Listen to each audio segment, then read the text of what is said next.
about DNA replication in eukaryotes.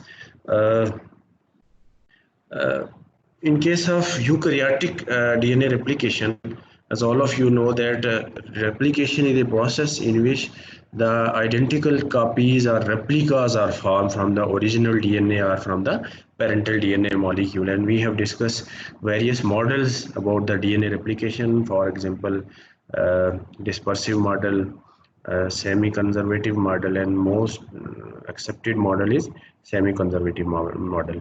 So if we talk about the inheritance is one of the important biological process that is basically requirement of all living organism. And inheritance mean the transfer of the information from one generation to the other generation, that is called inheritance. So DNA, as all of you know, that it is made up of two strand, and each strand of the original DNA molecule that is behaving as a template for the production of complementary strand. And this is called as semi-conservative replication. And we have already discussed the semi-conservative model. So fundamental mechanism or the basic mechanism of replication is same in case of both prokaryotes and eukaryotes, but there are some differences or some variations are also there. Excuse me, I have to attend a call. Please stay connected.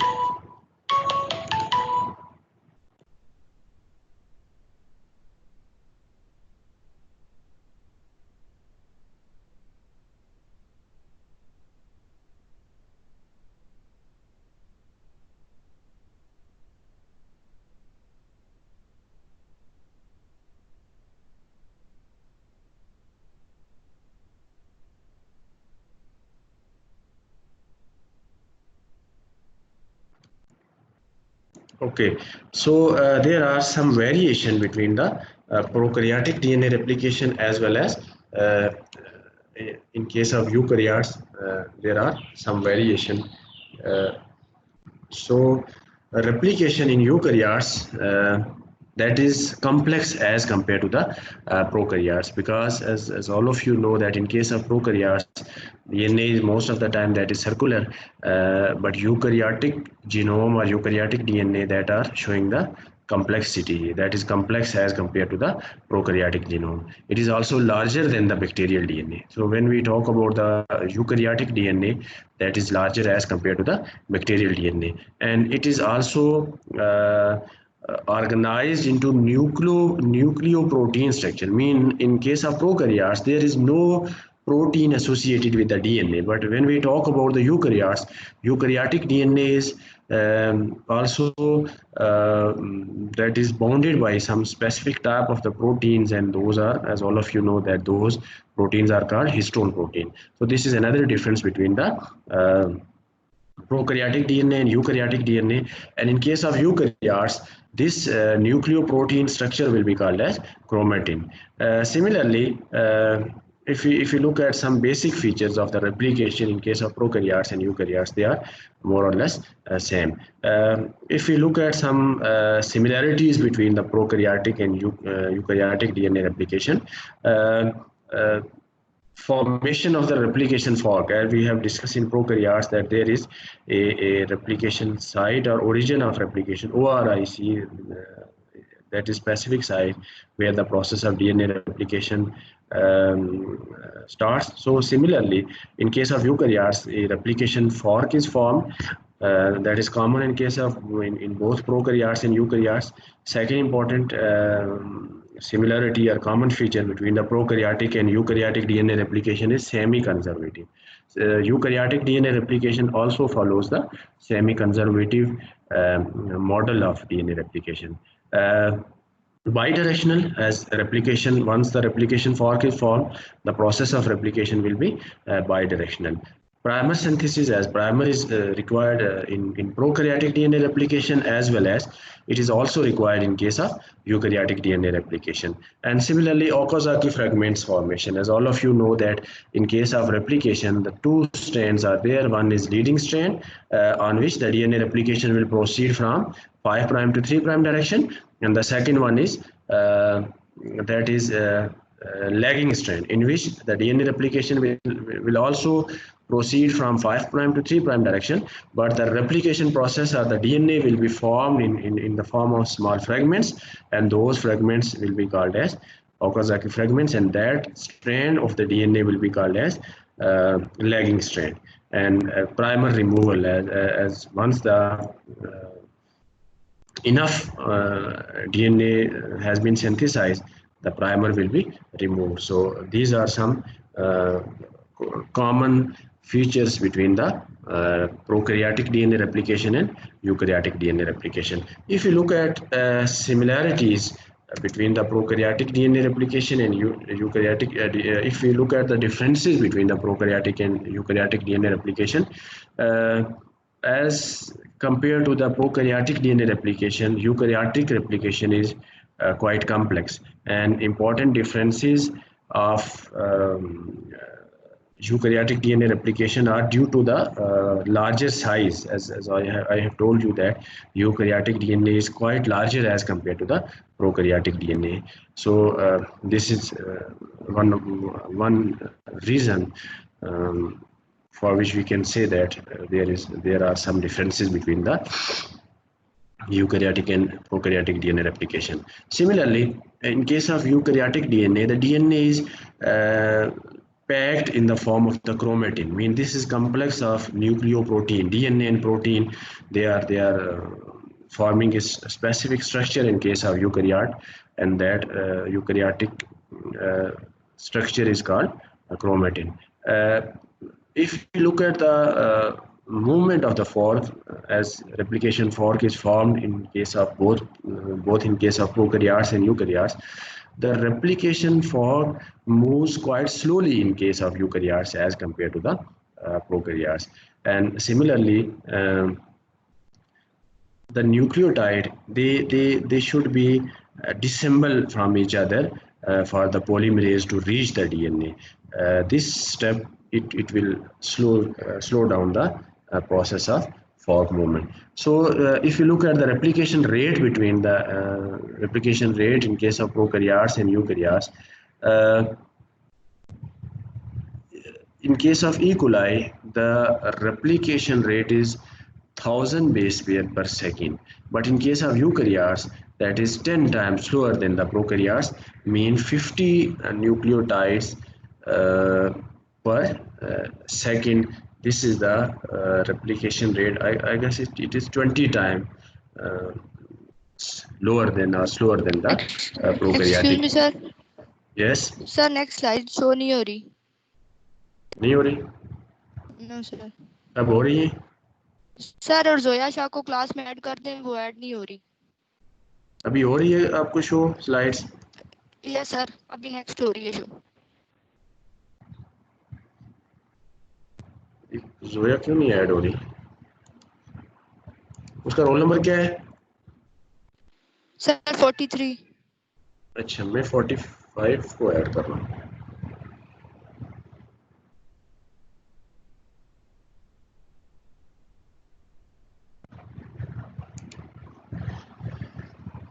Okay, अभी हो रही हैं? Sir. So replication rate in case of eukaryotes, it is 10 to 20 times slower or lower than the prokaryotes. This is another important difference between the prokaryotic and eukaryotic DNA replication. If we look at the various steps, sequential steps in case of eukaryotic DNA replication, as I have told you, that it is very complicated process, it is complex process, and there are several enzymes and proteins which are involved in the process of eukaryotic DNA replication. So there are various stages of the replication in case of eukaryotes. The first stage is pre-initiation stage, then we have initiation stage, then we have elongation stage, and termination. And there is another important step, that is the function of the telomerase enzyme. That is, telomerase enzyme performs some important functions during the process of DNA replication. If you look at the pre-initiation step, during the pre-initiation step, replicator selection occurs. Replicator selection, what is replication? Replicator selection.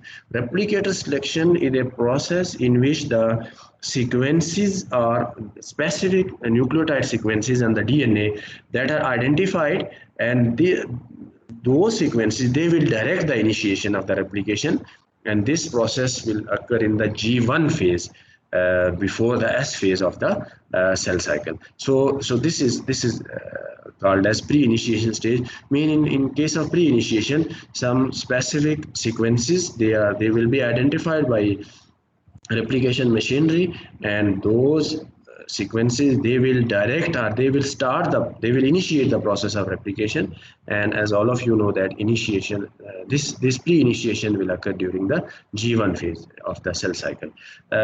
Once the sequences or the replicator that is selected, then multi-protein complex will assemble at the replicator site, and once the multi-protein complex that has been assembled at the replicator site, then the activation occurs.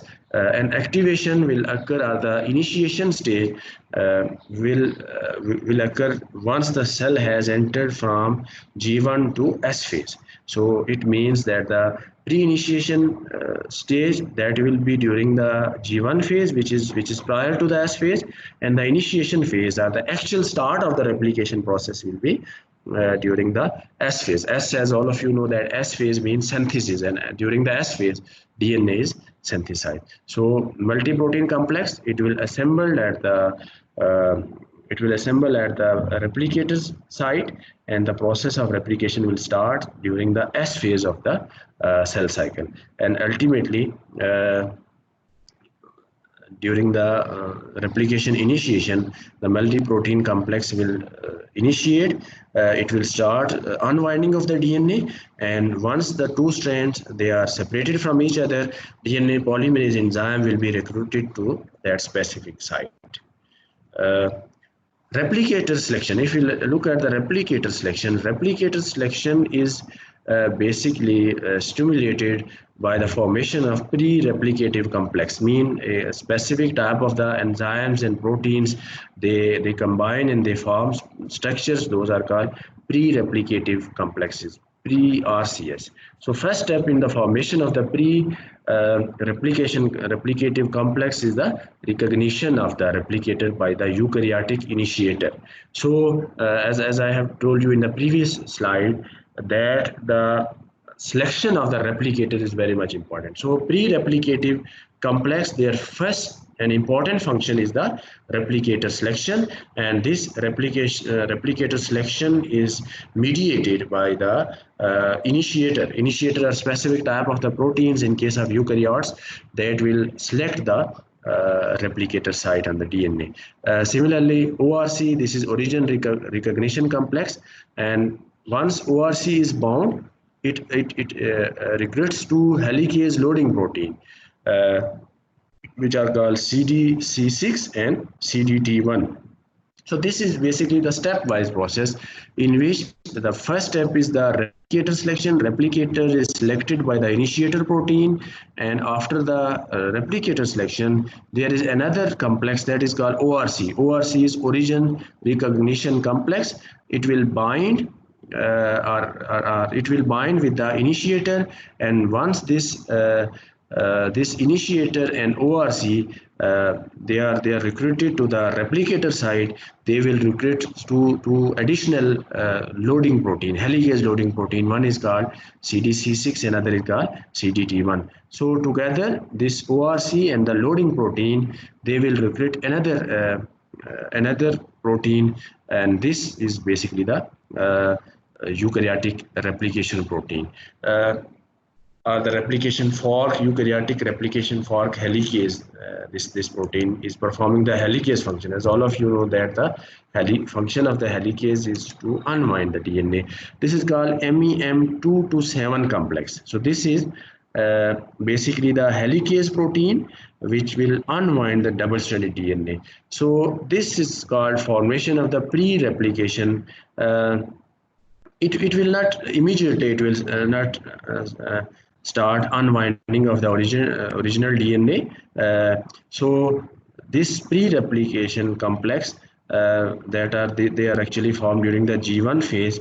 They are only activated to initiate the replication after the cell has entered from the G1 to the S phase of the cell cycle. So it means this pre-replication complex, they will only initiate the process of DNA replication once the cell has entered from G1 phase to the S phase. As all of you know that the replication process the synthesis of the DNA, it actually occurs during the S phase. So these pre-replication complex, they are formed during the G1 phase, and they will initiate the process of replication once the cell has entered into the S phase. So this is the stepwise process.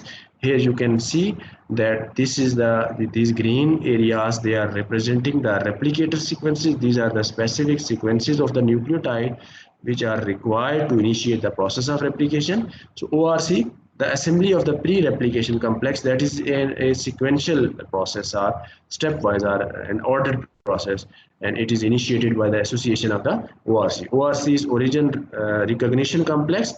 It will bind with the replicator area. This is the replicator area, and once this ORC it binds with this this replicator area, it will stimulate two other protein. One is called CDT1 and other is called CDC6. Both these proteins, they are helicase loader protein, mean they are involved in loading of the helicase enzyme. So once these proteins, they are recruited to the replicator site along with the ORC, next step is the recruitment of DNA helicase. This is the helicase enzyme, and this helicase is called eukaryotic helicase is called MCM227 complex. This is not MEM actually. This is MCM. MCM 227 complex. This is eukaryotic DNA helicase enzyme, and it will be loaded with the help of these helicase loader. One is called CDT1 and another is called CDC6. So these three proteins, they will function, they will work together, and they will recruit the eukaryotic DNA helicase, that is called MCM227 multichromatin maintenance protein. This is also called a MCM, mean multichromatin maintenance protein. It will once it has bounded to this replicator area along with the ORC, along with the CDT1 and CDC6, they will form a structure that is called pre-replication complex. So this whole structure will be called a pre-replication complex, and it will be formed during the DNA during the G1 phase of the cell cycle. So now the cell will enter into the second phase, and that is called initiation phase.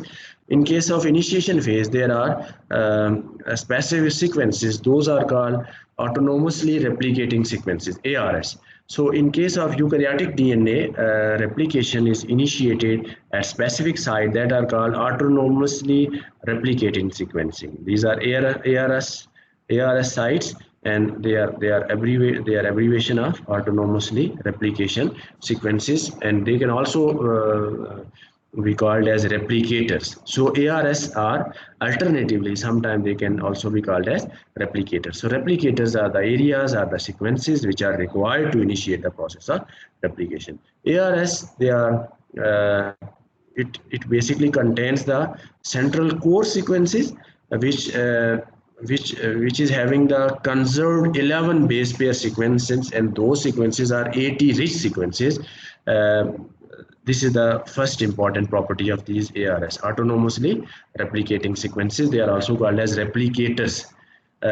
So their important properties that they are having the central core sequences of 11 base pair, and those are AT rich sequences. Similarly, they are having flanking sequences. ARS is 100 to 150 long, and it span about 150 base pair area, and there are multiple origin in eukaryotes. Mean in case of eukaryotes, if we look at some specific eukaryotes, for example, in case of yeast, there are 400 ARS. So there are ARS, autonomously replicating sequences present on eukaryotic DNA, and their average size is 150 base pair. They cover or they span 150 base pair area, and there are multiple ARS that may be present in case of eukaryotes. So multiple origins, they are about 30 to 300 kilobases apart. I mean, this is the distance between these multiple replicator areas or ARS. So these sequences, which are between two origins of replication, they are called replicons. Mean there are specific two areas which are called replicator, and the area between those two replicators, or those two ARS region, that is called replicons.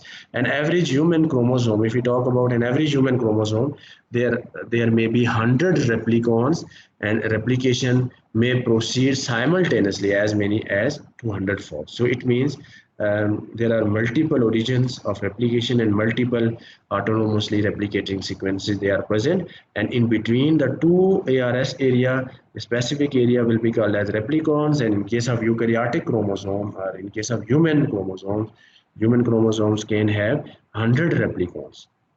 The central core sequences, which I have told you that they are basically 11 base pair sequences, and they are AT rich mostly. They are called as consensus sequences. ARS consensus sequences mean they are more or less similar or same in almost all the eukaryotes. So that's why those are called consensus sequences. They are rich in AT pair, AT rich, and sometime they are very much similar to 13 MERS, which are consensus sequences in case of E. coli or in case of prokaryotes. They can also be called as ORE, origin replication elements. These consensus sequences are AT rich areas, AT rich regions. Sometimes they can also be called as origin replication element. Flanking sequences, which are consisting of overlapping sequences, and sometimes they can have variants of core sequences. ORE, which are called origin replication element, and ORC, which is called origin recognition complex. These are two different sites. At the origin, there will be association of specified double-stranded DNA binding sequences. ORE, as I have told you, that this is 11 base pair sequences, and this is basically it is recognized by set of the protein: DNA polymerase alpha, DNA polymerase enzyme, DNA polymerase, we have sigma, then RFC, PCNA, RFA, SSB, and helicase. These are the multi-protein complex set of the protein. They bind to the ORE, origin recognition element, and these multi-protein complex collectively they are called as ORC, origin recognition complex. So ORC is basically the complex of certain proteins and enzymes, which include DNA polymerase alpha, DNA polymerase sigma, RFC, PCNA, RFA, SSB, and helicase. ORC is multimeric protein, and initiation of the replication in all eukaryotes, they require this multimeric subunit. Proteins which are ORC, which bind to the several sequences within the replicator. So there is another element that is called DUE, DNA unwinding element. So ORE, which is origin recognition element, it is located adjacent to approximately 80 base pair, 80 rich sequence, and that is area which is easy to unwind. This is called DNA unwinding element. As all of you know that the region from where the process of replication will start, the first and foremost requirement is to unwind that area. So adjacent to that area where the process of replication will start, or you can also say that adjacent to the ORE, origin recognition element, there is an area which is approximately 80 base pair long, which is also rich in AT sequences, and this area is easy to unwind. It means that DNA helicase enzyme will recognize this area and will start the unwinding adjacent to the ORE site, origin recognition element. So this is called DUE. DUE for DNA unwinding element, and binding of ORC to ORE causes unwinding at DUE. So it means that initially ORE, origin recognition element, or consensus sequences, they are basically identified by ORC. ORC is recognition, origin recognition complex, and I have told you that ORC is consisting of multimeric proteins and many enzymes which are included in the ORC.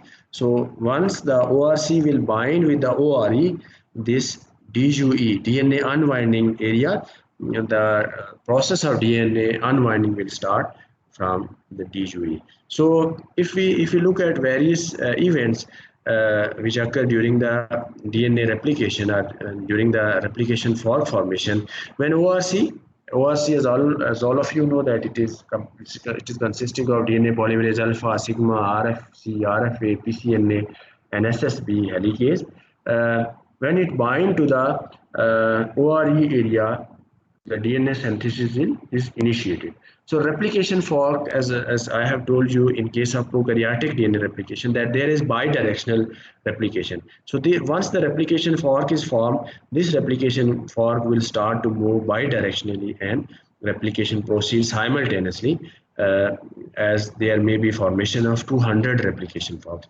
So formation of the replication fork, if we look at the formation of the replication fork in eukaryotes, it is also consisting, it is further divisible into 4 components: DNA helicase and DNA polymerase alpha. As DNA polymerase alpha, sometimes it also perform the unwinding activity or helicase activity. That's why DNA helicase and DNA polymerase, this is sigma. Polymerase sigma and helicase, they will unwind the short segments of the parental DNA at specific area that is called DUE, DNA unwinding area, DNA unwinding element, at 80 base pair 80 rich sequence called DUE, a DNA unwinding element, and this DUE area is adjacent to the ORE, origin recognition element. So once the DNA polymerase sigma and helicase enzyme, they have unwinded the double-stranded DNA. Now the next step is the recruitment of the polymerase alpha. As all of you know that polymerase alpha will initiate the synthesis of primer. It is also called as primase. DNA polymerase alpha is also known as, it's also having primase activity. So primer is, as all of you know, that primer is 10 base pair long, and it is most of the time RNA in nature. And then comes the DNA polymerase epsilon. This DNA polymerase epsilon will start the synthesis on DNA on lagging strands, and DNA polymerase sigma will start the synthesis in leading strand, and ultimately the daughter strand will be synthesized. SSB, as all of you know that SSB are single-stranded binding proteins, and RFA, they will bind to the single-stranded DNA, and their function is to prevent the re-annealing of the single-stranded DNA. As I have told you that this single-stranded DNA is highly unstable, it will form the complementary base pairing with the second strand. So the function of this SSB, single-stranded binding protein, and RFA is to prevent the re-annealing of the 2 strands of the DNA. In addition to the above mentioned proteins, 2 additional factors, they are also important. They are also having their role in the process of replication in eukaryotes. PCNA is proliferating cell nuclear antigen. It is basically performing the activity of the CLEM. Claim का आपको पता है ना, ये जो gas cylinder है, कोई भी चीज़ है, उसके ऊपर उसको टाइट करने के लिए हम जो है वो उसके ऊपर जो लगाते हैं, that is called clamp. So PCNA is actually performing the clamp activity, and it will tighten the DNA polymerase sigma, and hence it will prevent the dissociation of the DNA polymerase sigma from the leading strand, and it will ultimately increase the processing of polymerase epsilon as well. So it means the clamp protein, their function is to prevent the dissociation of the polymerase sigma from the leading strand and polymerase epsilon from the lagging strand, and it will also increase the rate of the DNA synthesis of both the DNA polymerase sigma as well as the DNA polymerase epsilon. RFC, which is called clamp loader, this is another important.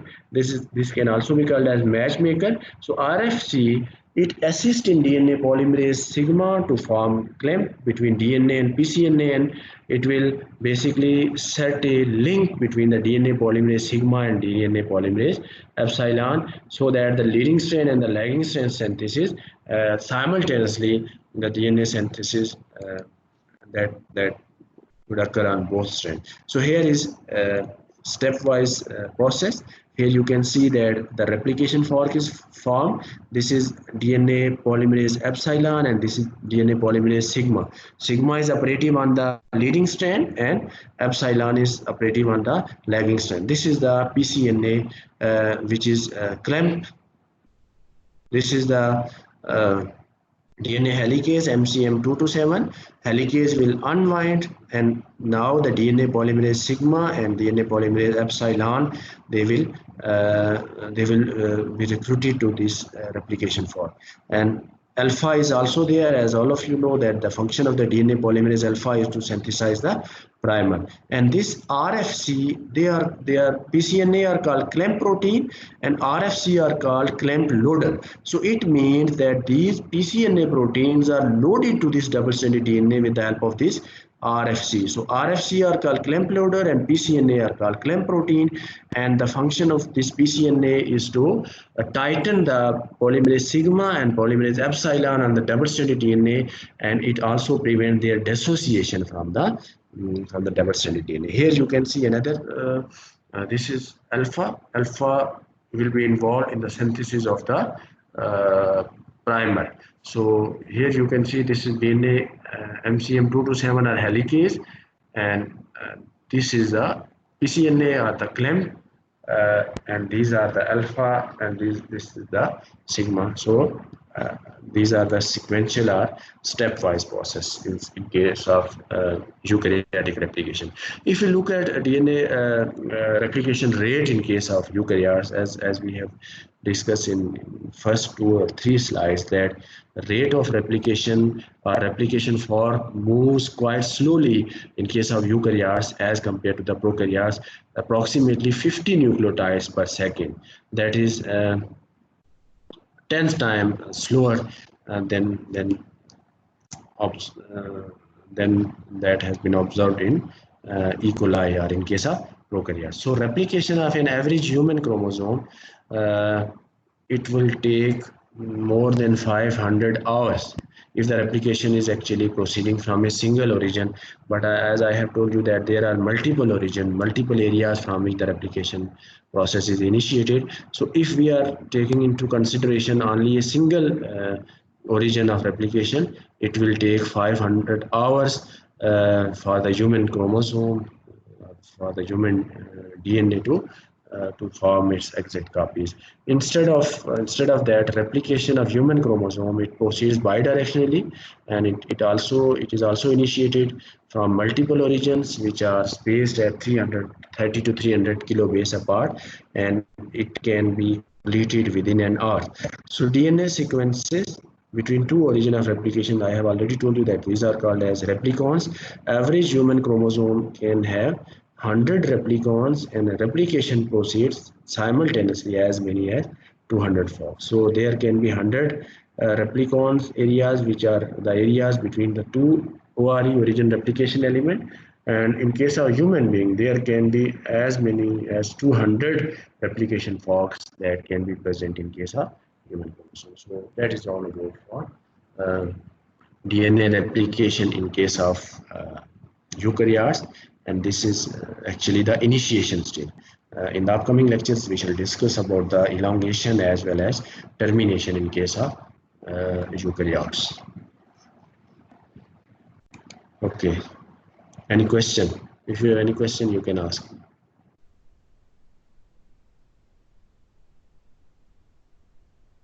Ji,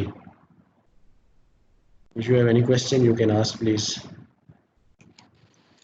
sir application का आपने बताया कि rate slower होता है Yes. Nucleotides डिसेंबलिंग के बारे में। Sir जी, nucleotide डिसेंबलिंग के बारे में आपने क्या बताया? न्यूक्लियोटाइड डिसेंबलिंग का मतलब ये है कि as all of you know that the two strands they are in complementary base pairing, mean adenine will base pair with the thymine on the opposite strand. So nucleotide disassembling mean the first important requirement is to unwind the double-stranded DNA, because in case of eukaryotes the DNA it is forming the complementary base pairing with the nucleotides on the other strand, and additionally histone proteins are also there. So the first important step is disassembling of the nucleotides from each other on the opposite strand, as well as disassembling of the nucleotides from the histone protein. So this is called disassembling, and the DNA helicase enzyme will be involved in the unwinding of the double-stranded DNA. समझ आ गई? Okay sir. Any other question? जी, sir आपने बोला तो origin के mid में replicon होता है, sir replicon का फंक्शन क्या होता है? क्या हुआ? सर जो सॉरी, आपने बोला कि आपकी आवाज बहुत स्लो आ रही है। जी, आप बोलिए। जैसे आपने बताया कि मल्टीपल ओरिजिन होते हैं, तो ओरिजिन के मिड में एक रेप्लिकॉन होता है, तो सर रेप्लिकॉन का फंक्शन क्या होता है? जी, replicon is the area between the two ORE side, ठीक है ना। तो रेप्लिकॉन भी क्या होता है, वो भी ज़ाहिर कॉपी होगा, वो एरिया भी जो है वो भी यूज होगा during the DNA replication process. So it is basically the area which is present between the to origin side. ORE origin recognition जो एलिमेंट है, मसलन एक पॉइंट पे है और दूसरा दूसरे पॉइंट पे है, यानी दूसरा किसी अगले एरिया से स्टार्ट हो रहा है, तो उसके दरमियान जो एरिया होगा that is the replicon area. Okay. Ji, any other question?